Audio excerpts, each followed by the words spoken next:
الحمد لله حمدا كثيرا طيبا مباركا فيه الصلاة والسلام على محمد رسول الله صلی اللہ علیہ وسلم۔ محترم معزز ساتھیوں، پیارے بھائیوں، جیسا کہ آپ گزشتہ سماعت فرمایا رمضان المبارک کے بابرکت مہینے کے تعلق سے، اور بڑی ہی افسوس کی بات ہے کہ ماہ مبارک کا پہلا بابرکت عشرہ جو رحمتوں والا تھا وہ پورا ہو گیا۔ دوسرا عشرہ ہم پر سایہ فگن ہے جو مغفرتوں والا ہے۔ عزیز ساتھیوں، اب دیکھتے ہی دیکھتے رمضان کا پہلا عشرہ تو پورا ہو گیا اور دوسرا عشرہ بھی بہت جلد پورا ہو جائے گا، اور اس کے بعد آخری عشرے میں، اور اس کے بعد پھر رمضان ہی ختم ہو جائے گا۔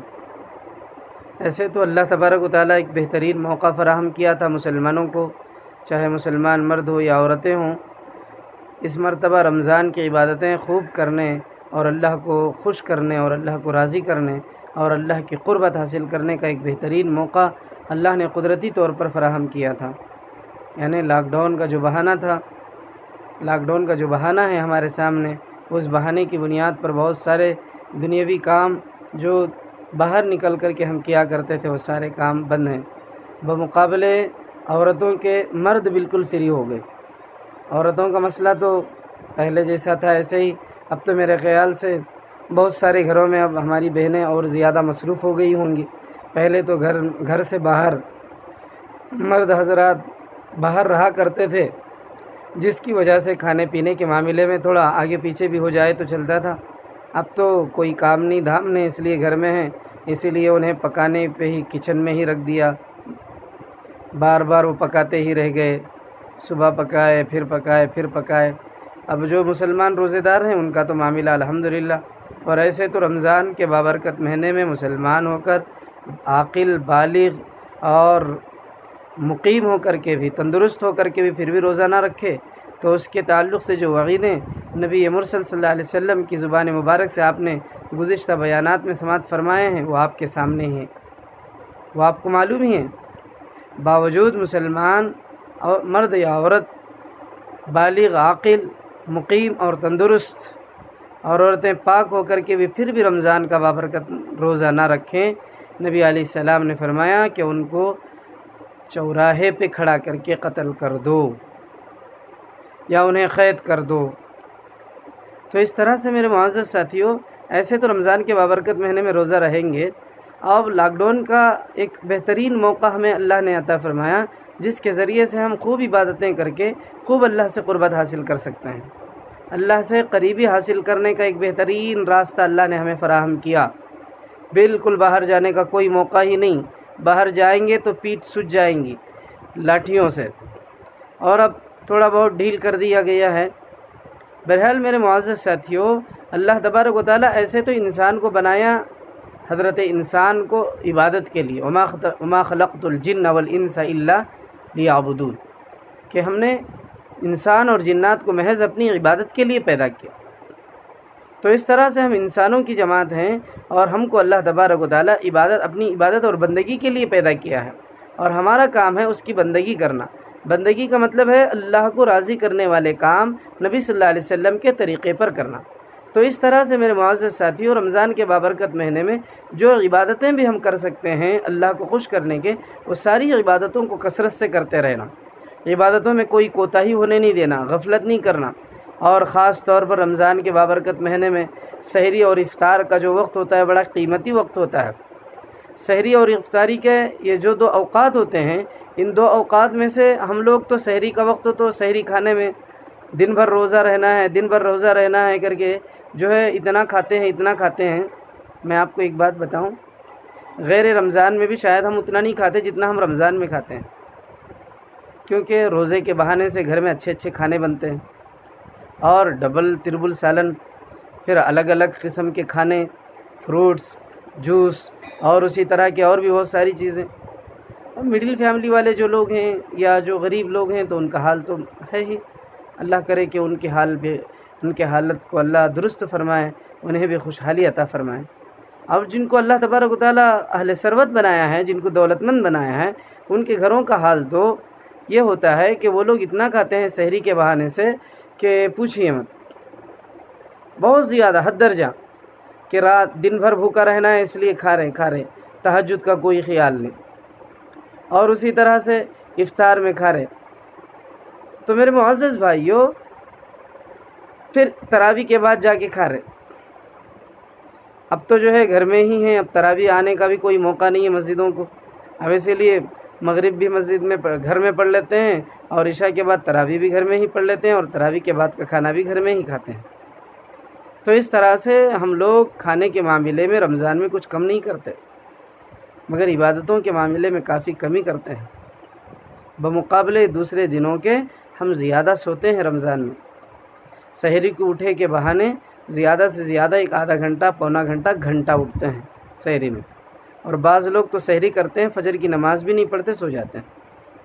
افسوس کی بات ہے، ایک فرض ادا کرنے کے لیے دوسرا فرض چھوڑ دیا، یعنی روزہ فرض ہے، وہ فرض ادا کرنے کے لیے فجر کی نماز فرض ہے، اور مسلمان مرد عورت پر وہ چھوڑ دیا، اور اس کے بعد پھر سو گئے۔ کب اٹھتے ہیں؟ 9 بجے 10 بجے بعض لوگ، پھر اس کے بعد ایسے مسلتے تھوڑا ظہر کا وقت ہو جاتا ہے۔ جو اللہ جن کو شعور دیا ہے، جو اللہ کا خوف رکھتے ہیں، وہ تو ظہر پڑھ لیتے ہیں، اب جو لوگ نہیں تو ان کا حال تو وہی ٹی وی، موبائل، اس میں اس میں، ٹک ٹاک، فلاں میں لگ جاتے ہیں۔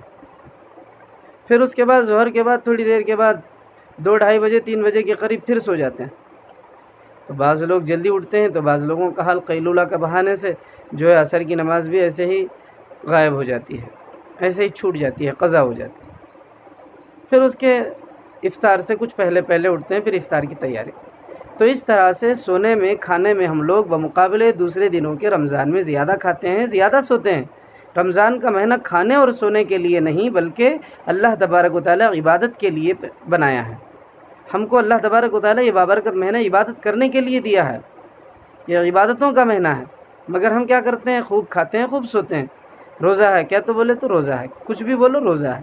ارے روزہ پہاڑ تھوڑی اٹھائے ہو تم، سحری میں کھانا نہیں کھائے، ڈبل کھائے نا، بار کھائے، بول کے کھائے، دن بھر بھوکا رہنا کر کے، پھر اس میں کون سی جو ہے کہ احسان جتا رہے ہو تم؟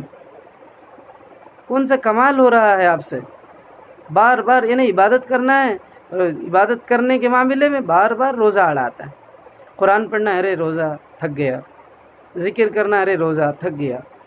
ارے اپنے آپ کو تھکانا ہے رمضان میں، ایسے تھکاؤ کہ اللہ کو ترس آ جائے، اللہ کو رحم آ جائے، ایسا رحم آ جائے کہ وہ ہمارے ہر گناہ کو بخش دے، ہمارے ساتھ درگزر کا معاملہ فرما دے، ہمارے ساتھ بخشش کا معاملہ فرما دے۔ جیسا کہ ایک مزدور اپنے مالک کے سامنے اتنی محنت کر رہا ہے کہ مالک اسے دیکھ کر کے ترس آ جائے، جیسا کہ دنیا کے اعتبار سے، اور وہ خوش ہو جا کر کے اس کی اجرت میں اضافہ یا اس کو اپنا قریب بنا لے، جیسا کہ دنیا کے اعتبار سے ہوتا ہے۔ تو اس طرح سے میرے معزز ساتھیوں، اللہ تبارک و تعالیٰ رمضان کا بابرکت مہینہ عبادتوں کے لیے دیا ہے، سونے اور کھانے کے لیے نہیں ہے۔ ہم لوگ اتنے کھاتے ہیں، اتنا کھاتے ہیں، اور اتنا سوتے ہیں جس کا کوئی انتہا نہیں ہوتا، سونے کی بھی کوئی انتہا نہیں، کھانے کی بھی کوئی انتہا نہیں۔ اللہ کے واسطے سوئیے، جتنا سونا ہے اتنا سوئیے، کھائیے جتنا کھانا ہے اتنا کھائیے، مگر میں کھانے کے اور سونے کا مخالف نہیں ہوں، اس کے خلاف نہیں بول رہا ہوں کہ مت کھاؤ، کم سو، میں وہ نہیں بول رہا ہوں، کھائیے۔ حالات میں اس وقت میں جو ہے میڈیکل سائنس بھی یہی کہتا ہے کہ آدمی کے اندر جو ہے قوت مدافعت کو بڑھانے کے لیے اچھا سونا چاہیے۔ قوت مدافعت یعنی کہ اس وقت میں جو کرونا وائرس چل رہا ہے، اس کو اپنے جسم میں قوت مدافعت کو بڑھانے کے لیے اس کے لیے چاہیے کہ وہ آدمی وقت پہ جو ہے سو جائے، نیند کرے۔ تو اس طرح سے میں کھانے اور سونے کے خلاف میں نہیں ہوں، مگر جیسا کھا رہے ہیں نا، جیسا روزہ، دن بھر بھوکا رہنا، بہانہ کر کے جیسے بار یاد کر کے کھاتے ہیں نا، ایسے ہی یاد کر کے عبادت کیجئے کہ ارے میں مسلمان ہوں، یاد کیجئے کہ ارے میں اللہ کا غلام ہوں، یاد کیجئے کہ ارے اللہ کا میں ایسا بندہ ہوں جو مجھے بندگی ہی کے لیے پیدا کیا گیا ہے، یاد کیجئے کہ اس مہربان رب نے بمقابلے دوسروں کے مجھے رمضان عطا کیا ہے، یاد کیجئے کہ اللہ مجھ سے پہلے دوست میرے سحری و افطار میں گزشتہ سال رہتے تھے، اس سال وہ اب نہیں رہے، اللہ کے پیارے ہو گئے، مگر اللہ نے مجھے ایک اور زندگی کا موقع فراہم کیا اور مجھے اس سال رمضان عطا کیا، اسے یاد کیجئے۔ ان باتوں کو یاد کیجیے، اور یاد کیجیے کہ مجھے ایک بار مرنا ہے، یاد کیجیے کہ میرا نامہ اعمال میرے ساتھ ہے، یاد کیجیے کہ میرا کیے جانے والا ہر عمل میرے ساتھ لکھا جاتا ہے، اعمال نامہ میں لکھا جاتا ہے۔ یاد کیجیے کہ قیامت میں اٹھایا جاؤں گا، یاد کیجیے کہ قیامت میں اللہ کے دربار میں مجھے کھڑنا ہے، یاد کیجیے میدان حشر میں نفسی نفسی کا عالم ہوگا، یاد کیجیے کل قیامت کے دن میزان عدل کے معاملے میں جب میزان عدل میں ہمارے اعمال تولے جائیں گے تو اس وقت میں کہیں میرے اعمال ہلکے پھلکے نہ ہو جائیں۔ ان باتوں کو بھی یاد کیجیے، موت کو بھی یاد کیجیے، موت کی آخری گھڑیوں کو بھی، سکرات کی تکلیف اور دکھ کو بھی یاد کیجیے۔ جس طرح روزہ یاد کر کے کھاتے ہیں، روزہ یاد کر کے دن بھر بھوکا رہنا، بول کے تھک گیا میں بول کے سوتے ہیں، تو جس طرح سے روزے کو یاد کر کے سہولت پا رہے ہو، ایسے ہی اپنے زندگی کے وہ اللہ کی طرف سے انعامات جو اللہ نے ہمیں دے رکھے ہیں، ان انعامات کو یاد کیجیے۔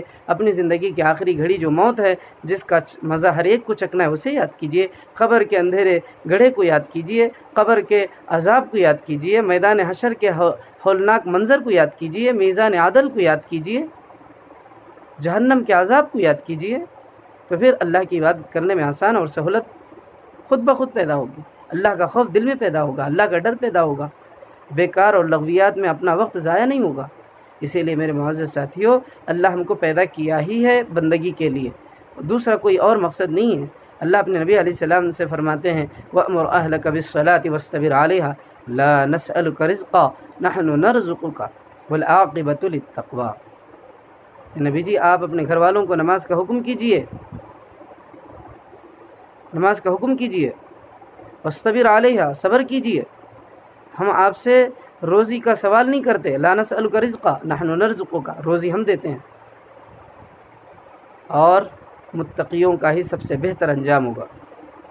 سب سے بہتر انجام اللہ سے ڈرنے والے، اللہ سے خوف کھانے والے، عبادت کرنے والے، ریاضت کرنے والے، خوف خدا سے لرزنے والے، خوف خدا سے رونے والی آنکھیں، اللہ کے ڈر سے کانپنے والے جسم، اللہ کے ڈر سے برائی سے بچنے والے اعضائے بدن، یہ لوگ خوش نصیب خوش بخت ہوں گے کل قیامت کے دن۔ یہ لوگ سب سے بلند و بالا کہلائے جائیں گے قیامت کے دن۔ اسی لیے میرے معزز ساتھیوں، اللہ کا واسطہ، اللہ کا ڈر، اللہ کا خوف اپنے دل میں پیدا کیجیے، اور اللہ کے واسطے عبادتوں اور ریاضتوں سے اپنی زندگی کو گزاریے۔ اللہ تبارک و تعالیٰ سے میں دعا کرتا ہوں کہ باری اعظم اسمو اپنے کرم سے، اپنے فضل سے ہمیں نیک توفیق عطا فرما، نیک ہدایت عطا فرما، رمضان کے قدردان بنا۔ اے اللہ، یہ دوسرا جو مبارک عشرہ مغفرتوں والا ہے، اس عشرے کی قدر کرنے کی ہمیں توفیق عطا فرما۔ اے اللہ، جس طرح تیرے نبی نے اس مبارک عشرے کو مغفرتوں والا قرار دیا ہے، مولا آپ کے نبی کی زبان مبارک کی برکت سے ہمارے سارے گناہوں کو بخش دیجئے، معاف فرما دیجئے۔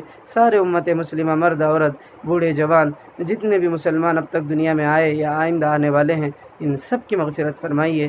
اے اللہ، زہریلا کرونا وائرس جو دنیا کو پریشان کیے ہوئے ہے، مولا اس زہریلے وائرس سے دنیا کی انسانیت کی حفاظت فرمائیے۔ آمین۔ وآخر دعوانا الحمد للہ رب العالمین۔